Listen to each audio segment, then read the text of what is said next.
God, if there was ever a more obvious pajama shirt for me to wear in a video, I have not seen it. Ladies and gentlemen of the internet, my name is Demigod Shmurda here, and welcome back to another video, and welcome back to another episode of Arrowverse Analysis. Arrow's used flashbacks many times over the years to explain how Oliver became the hero that we know him to be in the present day. But while we've gotten glimpses into that world in the past, we haven't spent a lot of time allowing the flashbacks to have the spotlight. That all changed with the Odyssey, where the present day took the back burner to give Oliver's origin story some time to really shine. Something I wish Shang-Chi had done, but whatever. Not only does the episode take a unique aspect of Arrow and expand upon it in a really poignant way, they also managed to deliver one of my personal favorite episodes of the entire show. But don't think that means I'm going to give this episode a perfect score just because I like it. No, I'm judging the Odyssey just as harshly as I judge any other episode. If this is your first episode and you're wondering how my rating system works, there's a detailed description down below along with a link to all my other episodes of Overanalysis. But I encourage you to watch this one first, I'm sure you'll still enjoy it. Just want to let you guys know that I'll be going on vacation next week, so I wouldn't expect another episode of this series for a while. I know I just got back from a break in this series, with the last episode taking me a legit month to finish, but the next episode probably won't be for another month, because after this one I'm covering 3 more episodes, and I'm going on vacation for a week in which I can't work on it, so I do apologize for that.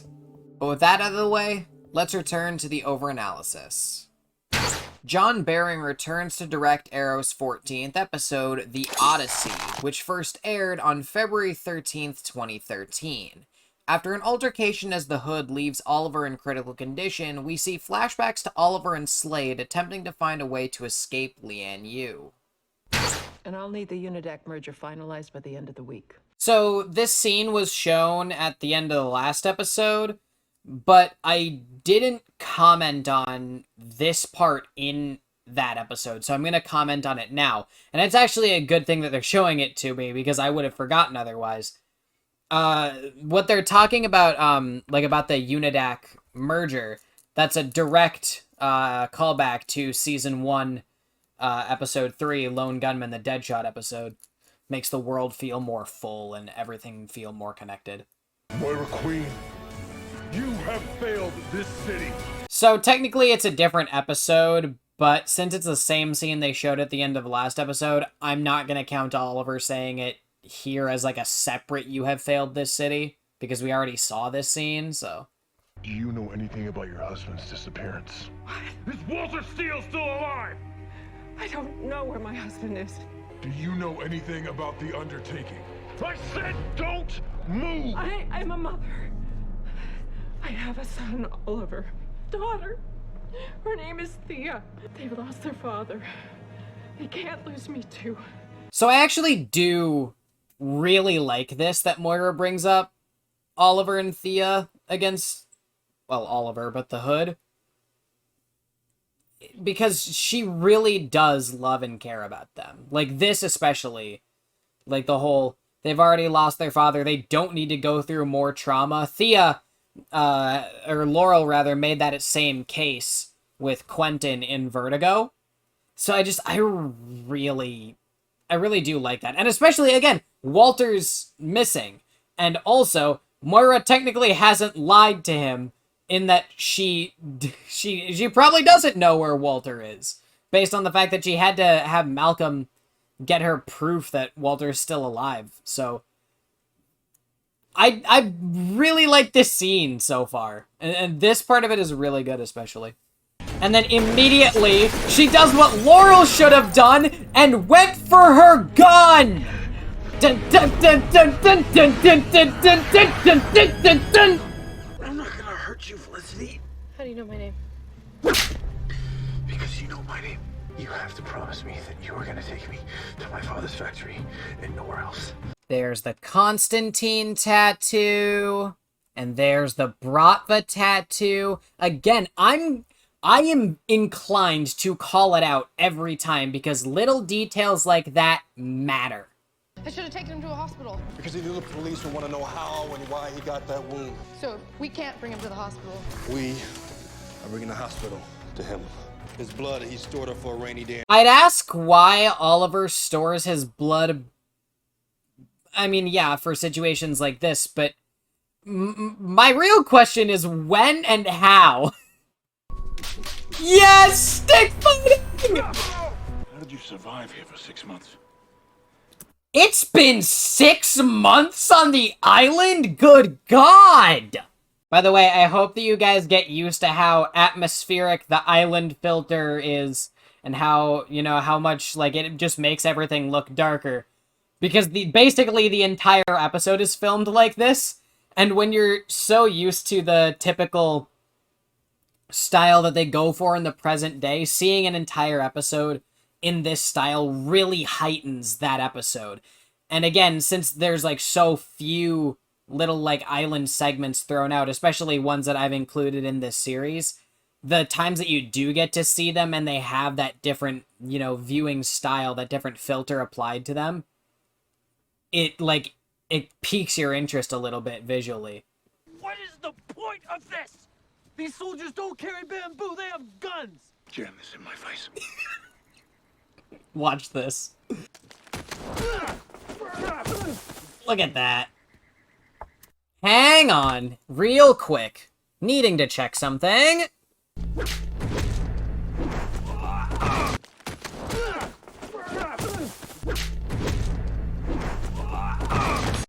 It is the same move.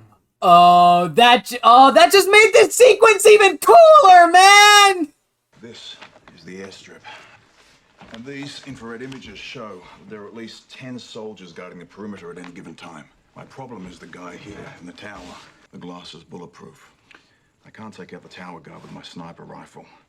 And if he suspects anything's wrong, he'll radio fires and we're cancelled. So take him out first. That should be the objective. Unless Slade, like... No, because freaking Slade is taking out all the other guys while Oliver goes after the guy in the satellite tower. So... I don't know. Maybe they'll explain it. Please don't hate me I would hate you. for cheating on you with Sarah. Did it hurt, Ollie? Did what hurt? When they killed you. Damn! That was cool. You can see, like, Oliver's stance is still kind of more sickly, less soldier-like than Slade is because he's just a guy. He's a rich, pampered guy that never freaking does anything. You can see, like, he walks like he's constantly on edge, like he's not at ease, dude. And especially after the nightmare he just had. By the way, dream in a flashback? That's rare. Come on.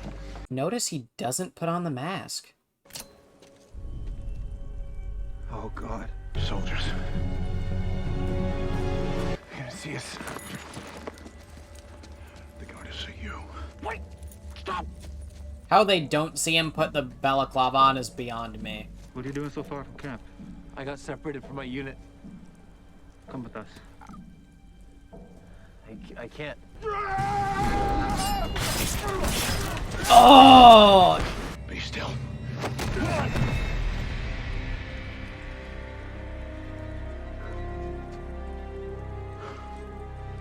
Thanks. Now, you might think that's a pointless scene that I'm going to cut from the episode, but it actually isn't, because what it really is like, Slade could have left there. He could have yeeted and left Oliver to die or get captured. No. Slade thought of a plan, on the fly, by the way. He took out the other guys and saved Oliver, and now they're starting to really have to trust each other, because before, it was just more of like, Slade was training him more out of necessity than out of, like, genuine friendship, but now it's kind of like, and they're not friends just yet, but now it's definitely getting closer to the point of, like, they are going to have to trust each other. Slade left, and then Oliver was like, dude, are you serious? You're just gonna freaking leave me here? No, he didn't leave. He had a plan. So it's a great scene for the development of this friendship, and also just to show how smart, how skilled Slade is, it's a good scene.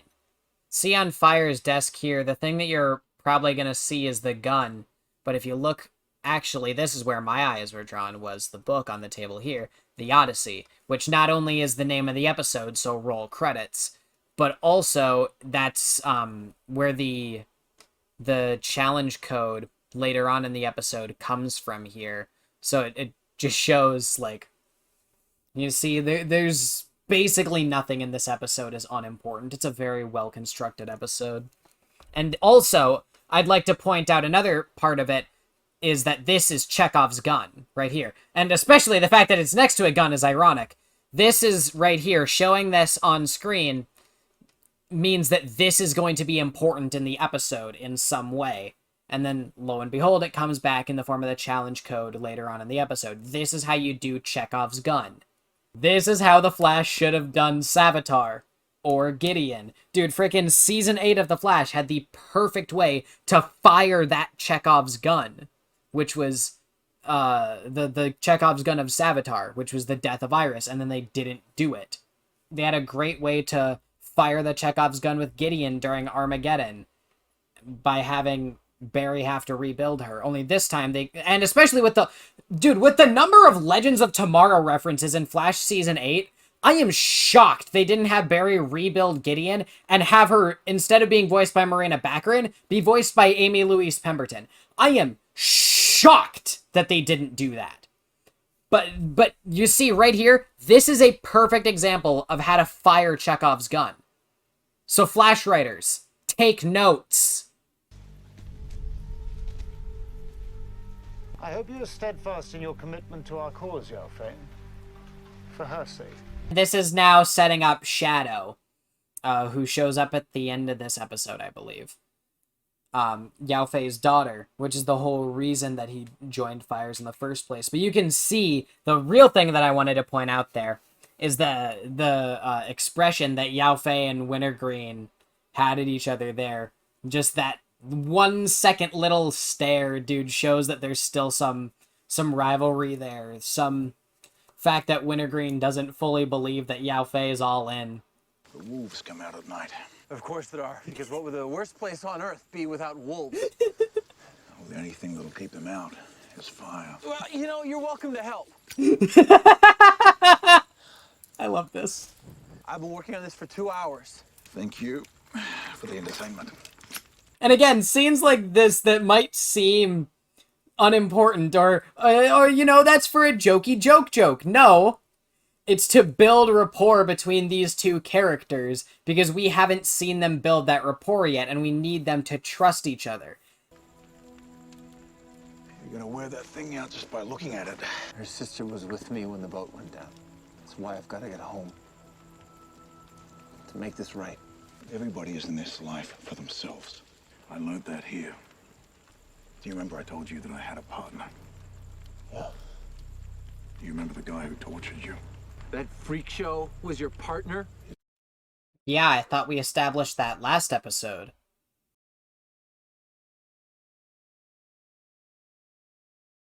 His name's Billy Wintergreen. Our mission was to exfiltrate Yao Fei and to find out why Fires and his men were so interested in him. But our bird got shot out of the sky before we even saw the airstrip. Ah, it was his plane. And Fires took us prisoner. See, I always wondered whose plane that was. It's Slade's plane. I just finally figured it out. Like, almost 8 years, I would say, after I first watched this episode. When Fires took us prisoner, he asked if we would join him and his men. Billy accepted Fire's invitation, and I declined. He was the godfather to my son, Joe. And yet, he turned his back on me without even thinking twice about it. Which that also explains why Slade is so crass and so harsh towards Oliver. Because he is so, one, focused on revenge against this guy that he really trusted and cared about. 2, he genuinely believes that everyone is in it for themselves, so he is in it for himself. Slade and Malcolm are the 2 highlights, the 2 most interesting characters of this frickin' show so far. And by the way, they are also the 2 best villains on the show. But you get to see just, like, how mountainous this island is, and you only really get, like... I guarantee we've only spent, like, any time, like, maybe around here, or where, like, maybe Fire's Camp is down here or something like that, so it's in more of, like, the foresty places. We never really get to see the mountains of Lianyu. There's still blood on Felicity's shirt. The details, man! What was really in that file, anyway? Vertigo. Yeah, we need it analyzed so we can take down the count. That was you and Oliver? Yeah, it was. It was frickin' on the news, I bet. Frickin' the police saw it. I would assume that there was some kind of news story or statement about it. Ah, this is why.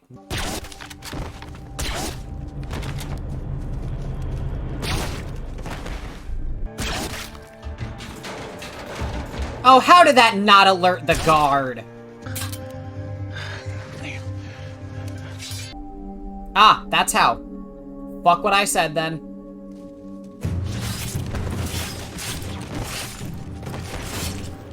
Love the sound effects his sword makes.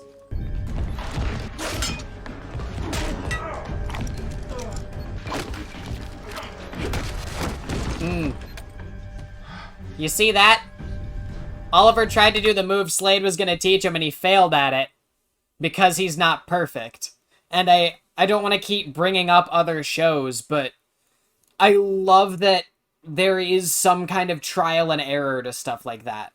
Like, the big example I can think of is Mary Sue Kate Kane on Batwoman. Frickin' she isn't perfect with the Batarangs, not because she's never used them before, but because they weren't calibrated for someone of her height, making it someone else's fault that she wasn't immediately perfect at everything. You need to show your character struggle at something in order for it to really matter. And especially after we saw Oliver do this exact move in the last episode, which I went back and checked, and it is that same move. And we saw Slade do it earlier in the episode. It's like, Oliver can't even get this right. He froze at the one guy. He stepped on a landmine. He's not a fighter by any stretch of the imagination. It's cool seeing Oliver, who in the present day is so, like, in control of everything, such a effortless badass, be so out of his element. And I really like that. That we get to see that side of him while he's on the island. So he wasn't always like this. His heart stopped. You know how to use one of those? We are about to find out. You didn't say clear. I heard the charge. It means it might not be the machine. It could be the wiring. There is still blood on Felicity's shirt. I've been building computers since I was 7. Wires and wires. I mean, sure.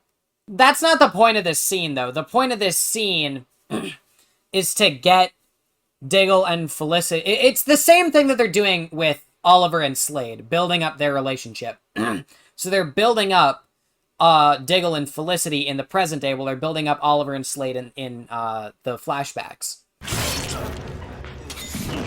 I'm gonna go make sure that everything is clear. Stay here, keep the door locked. Do not let anybody in except for me. And try not to shoot yourself by mistake. Oliver puts the gun away. He's like grossed out by it as he puts it away, dude. Hello? Hello? That's older footage of Katie Cassidy. It's not just because there's like a different filter applied to it. That genuinely looks like a younger Katie Cassidy. You can see this is the immediately previous episode. Katie Cassidy's chin is much more defined. You can see right here her chin isn't as defined in this shot, which means that this is actually older footage. Like, I'm talking, like, footage that was filmed around the time of the pilot. I am going to ask, though, why Laurel just took this random call. Have you lost your mind? They might be monitoring the calls. Island Tower, this is Skyhawk 801 Foxtrot. We are 700 kilometers southeast of your position. ETA 3 hours 22 minutes, over. Island Tower, Skyhawk 801 Foxtrot. Acknowledged. Of all creatures that breathe and move upon the earth. And this is where they fire that Chekhov's gun. It's a challenge code. They're trying to verify our identity. Please repeat. Of all creatures that breathe and move upon the earth. Wait, What? wait, I know this. They picked the one book that I read in college. What the hell are you talking about? It's a quote from the Odyssey. Roll credits. Of all creatures that breathe and move upon the earth, nothing is born that is weaker than man. Wait, it's sorry. Bread, not born. Bread, nothing is bread that is weaker than man. Nothing is bread that is weaker than man. Roger that. See you in a few hours. Out. I'll admit it's a little convenient that it's a little convenient. But you know what? It's used so effectively for the character here because again, Oliver is inexperienced. So and even then he gets the quote wrong the first time. Oliver is this is the best characterization of Oliver Queen since episode 6. And it's a flashback. I'll be coming with you after I radio in an airstrike on this location. Yao Fei is still out there. He is not my concern. Really? He's the only reason you came here. Rescuing him was your mission. Well, the mission has changed. Edward Fires is a mercenary, and he is not on this island by mistake. He has plans for Leah and you. They must end. I love the height difference here. Like, Slade is so determined and Oliver is so inexperienced, but you can see that Oliver is still the one looking down on him. And again, that might just be like a height of the actor's thing, but it makes for a really cool shot here. Nothing in this episode is unimportant. My God. All my life, all that I've ever thought about is myself. I took my family for granted. I betrayed people that I loved, and I'm not going to be that person anymore.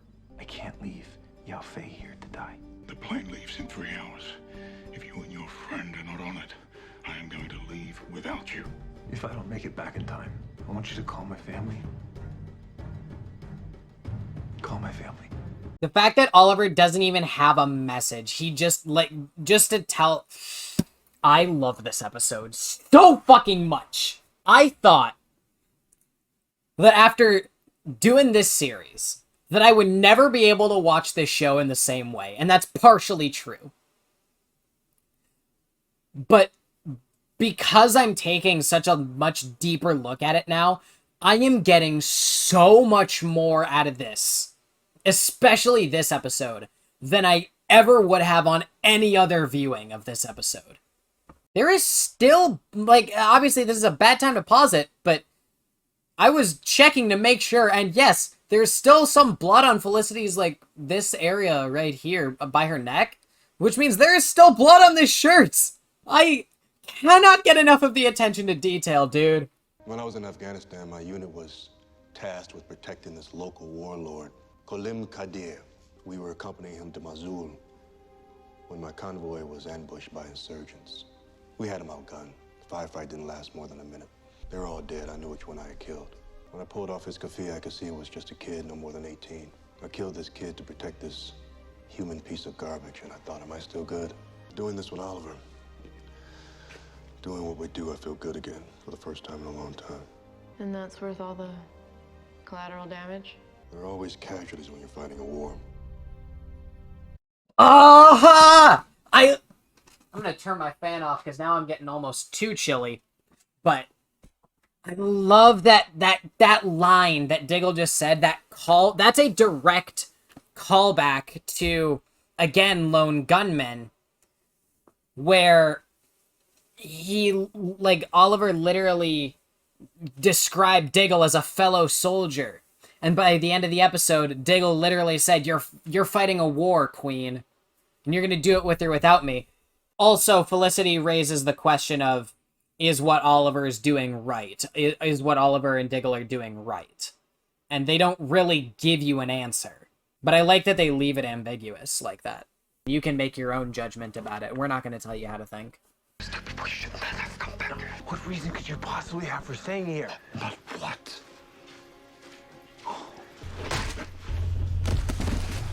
Mr. Queen. I think it's past time you left this island. Permanently. You were clear to land. Roger that. You can see that Slade checks his watch there. He is worried about Oliver not making it back in time with Yao Fei. And as you can see, like, they showed you that on purpose, because that's signifying, hey, Slade's gonna come rescue Oliver from all these guys that are about to murk him. Slade gives up his way off the island, his chance to end fires for good to save Oliver. Kind of gives you pause a little bit and is like, he's given the same choice that Oliver... Well, not the same, but a similar choice to what Oliver was given. Yao Fei told him to run, and he did. Slade is given the chance to leave the island. He's given an out, just like Oliver was given an out of that fight in frickin' Year's End. And and Slade makes the opposite decision to Oliver, and he's gonna go sacrifice his way off the island to possibly help, to possibly save Oliver, as futile as that may seem. He's a very, very interesting character. And by the way, they get all of this characterization in like 1.5 episodes. Batwoman and the Flash could never. Simply to satisfy my own curiosity, why aren't you already dead? I saw Yao Fei choke you to death. I guess he's not as strong as he looks. And you can see now, Oliver's voice is in that deeper tone that it is in the present day, as opposed to the higher pitched, more cowardly tone that he usually takes in the flashbacks. So this is the moment where Oliver really starts to become the Oliver that we know today. He's Wintergreen, right? Bill Wintergreen? By the way, Wintergreen does not say a single line in the entire show. I know you worked for the Australian government, and that you used to fight for your country, that you used to stand for something. And when reason doesn't work... Whatever he's paying you, I'll triple it. And that's the thing that gives him pause. Slade, come back to die. I was wrong! He gets a singular speaking line! It's so easy to betray me, Billy.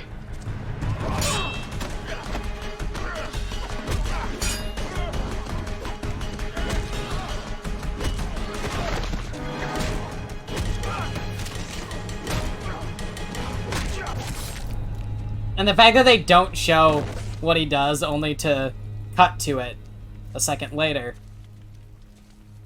I'd also like to point out that the whole Deathstroke mask thing and the sword in the one eye is kind of a self-fulfilling sort of thing, because if you recall, in the pilot, there was a stand with a Deathstroke mask and an arrow through this eye. This is also the eye that Slade loses. Slade loses that same eye, by the way. The special effects on Fire's gun here look so fake. And on Oliver shooting there, too. But when the rest of the episode looks as good as it does, you can forgive stuff like that. And look at that! But he still won't... I love that. I love that choice, that Oliver had this guy at his mercy, and he chose not to kill him at that point. See? I wanted to! And I liked it! Season 5 can suck my... And there's that shot of the plane. Dude, that shot is so great. I'm impressed. You didn't puke. I swallowed it. Thanks. This might be a stretch, but that slight thanks that Slade gives might be a reference to the earlier scene where he saved Oliver from the landmine and Oliver had the same kind of reaction. I'm trapped on an island and my only friend is named Wilson, so... Reference to a movie called Castaway. There was a complication. Slade Wilson. I'm handling it. Handle it better. I've worked too hard and planned for too long to have complications arrive so close to the end. I assure you it won't happen again. I don't believe we ever actually figure out who hired Fires, dude. It's weird. It'd be like a cool reveal if it was like Malcolm or something like that, but We never figure out who did it. At least I don't think so. Oh! Amanda Waller? No, that's bullshit! Hired by Amanda Waller to begin working on a terrorist plot to destroy China's economy by shooting a flight heading into the country. Unknown to him, this was secretly an assassination attempt on China White. Oh my god, I absolutely love that revelation. You made the right call today, turning in your young castaway. And for that, I'll grant you 5 minutes.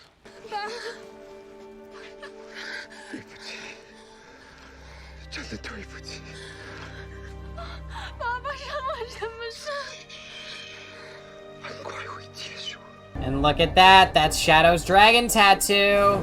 The police collected a sample of your blood at Queen Consolidated. I just hacked the crime lab and ordered the sample destroyed. Does that mean you're in? No, I want to find Walter. And Mr. Diggle told me that the notebook you used to fight crime is the same notebook that got Walter abducted. I'll help you rescue him, but that's it. Look at that. It took them... So what, she first got introduced in episode 3? And she showed up like... 3, 9, 11, 12, 13... It took them like 5 appearances to actually like put her on the team. When it took the Flash like 1 episode to add Allegra to the team. And they're still trying to make that character work. See, they built it up naturally over time so that when Felicity, like when this episode happens basically, it feels natural for Felicity to be there. And they spent the entire episode, like her scenes with Dig, they spent it like them trying to like relate to each other and Dig telling her like his war story and saving Oliver's life together and stuff like that. So, and they also use it to show her skill set and fixing stuff, computing stuff like that. So now it feels like a natural inclusion. It doesn't feel like the character's being forced on us. Unlike, again, Allegra Garcia, Cecile Horton on The Flash. How come those are the only 2 examples I can think of? Kelly Olsen on Supergirl, there we go. That character should have been like a one-off appearance in season 4. Your mother just shot you, Oliver. You can't even keep yourself safe. She was scared. She was defending herself. Or she was hiding something. And now we've immediately just gone back to Dig being so set about it. I mean, yes, we found evidence, but in that instance, I do believe Moira was defending herself. Why does Diggle not immediately be like, okay, maybe that's a possibility, but she also could have been hiding something if they changed the wording just a little bit. But what I do know is that when I was standing in her office with an arrow aimed at her heart, she begged me to spare her, all on behalf of me and Thea. Now, I've taken down a lot of bad people. None of them brought up their kids, Dig. Oliver, she had the list. Now, she may not be in charge of whatever it is. We don't even know what it is, and until we do, she is off limits. And the issues with the episode come right at the end. Right as I'm about to write my script for my rating segment, gushing about this episode, there's the same issue we had in Betrayal. And I get it, again, it's coming off like hours after that episode ended, but still, it's like, come on! You were doing so good! But Oliver, are you saying this because you truly believe she's innocent? Or because you don't want to face the fact that your mother might be guilty? And see, right there, they used might be. See, they just completely fixed that. You know what? I'm gonna give them points for that. I'm gonna give them points for that because I literally said, just change the wording a little bit. Well, fuck what I just said, I guess. Where have you been? I've been calling you all night. I was at the club. I got 0 reception in there. Maybe it's time you invested in a landline. Your mother was attacked last night by the vigilante. What? He came after me at the office. Did he hurt you? Are you okay? Actually, she hurt him. She shot him point blank with a gun hidden in her office. That should help with your investigation. Did you get any evidence? There was a screw up at the lab. That's too bad. Ah! His delivery. I went into this episode really excited to watch it and break it down, but I was also worried that it might not be as good as I remember, kind of like Year's End.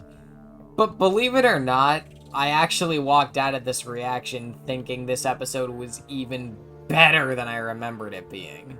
There were a few times during the episode where I wasn't sure what the plot score should be, but after seeing it in its entirety, I feel more than right giving it a 5. I had a few points to call out, like the stuff with the tower and Felicity fixing the defibrillator, but not only do both of those points get explained, but the episode goes out of its way to make every scene matter in one way or another. The scenes with Dig and Felicity could have broken up the pacing in an awkward manner, but they were very smartly placed in the episode where there were already moments of downtime happening during the flashbacks.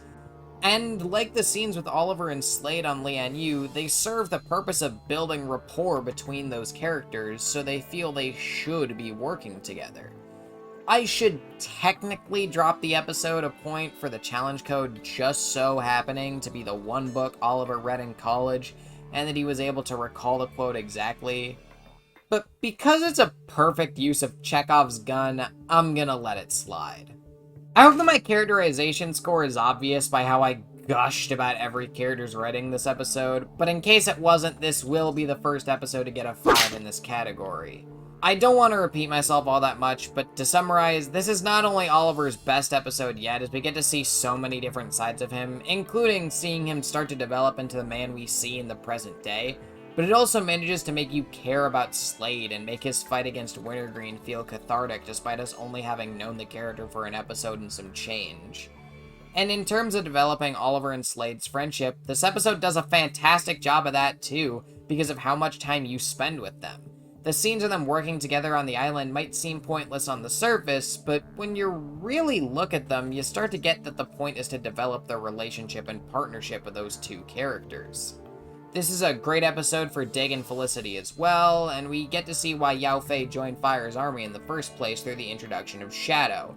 Sure, it might seem kinda tropey having a blackmail plot, but it's a trope because it's effective and the audience understands it. If it ain't broke, don't try fixing it. Looking right at you, Superman and Lois Season 2. Hey! If the one sticking point of the episode is maybe Fire, since that guy isn't really a character, but he's a mercenary, so he doesn't really need to have a motivation outside of wanting money. And Sebastian Dunn does a great job making him seem like such a smarmy douchebag anyway, that you get the characterization through just that. All in all, this is the best we've seen any of the characters so far. I'm gonna keep rolling out these 5s for the visuals as well. With the episode taking place on Lian Yu for, say, 80% of the runtime, it's no surprise how atmospheric the shots are. They put a lot of detail into the Lian Yu sets, and the filter they put over the flashbacks does a great job at making them stand out in contrast to the rest of the season. Especially since after the intro, the only shots from the present day take place in the bunker. It really makes the island shots draw you in a lot more. I love all the callbacks and the visuals and the dialogue, as well as the little detail in every scene. They could have easily had Felicity's shirt get cleaned of blood in between scenes, but they chose to leave it on there because they cared about every little detail. And while sure, you could say that the fights weren't as fantastic as they could have been, and some of the shots of the gunfire and the explosions look awkwardly pasted on, but that doesn't really change that this is Arrow's best looking episode yet. And when everything else in the episode is way up here, you can forgive the one thing that's down here. I don't think I have to explain how important this episode is, so it's obvious what the score is going to be. With this being what brings Felicity onto the team and really starts to flesh out Slade and Oliver's relationship as well as introducing Shadow, you need this episode for context of basically everything that has to do with any of those characters until the end of Season 2. And I wonder what I'm gonna give for entertainment. That gives the Odyssey a score of 25 out of 25, making it the first episode of Arrow, as well as the first episode in the entire Arrowverse Analysis series to receive a perfect score. Now, let's get into the wrap-up. This was probably the episode in the season that I was most excited to get into, and it did not disappoint me. Maybe it was just because I'd just come off editing the last AA video for basically a month straight, but this episode ended up being even better than I expected and was able to refresh me after my month-long editing break. And with just how many little details this episode had in it, as well as how good the characters were written, I'd be more than willing to say that, at least up to this point, this was Arrow's best episode. But anyway, that is it for this episode, guys. If you enjoyed it, please be sure to leave a like and a comment. That'd be greatly appreciated. Also, be sure to click that subscribe button if you haven't already, so that you can join us as soon as freaking possible. And while I'm plugging everything else, be sure to click the bell so that you get notified whenever we upload one of these crappy videos. But apart from that, I will see you guys in the next one. Peace out, guys. This is Demigod Shmurda.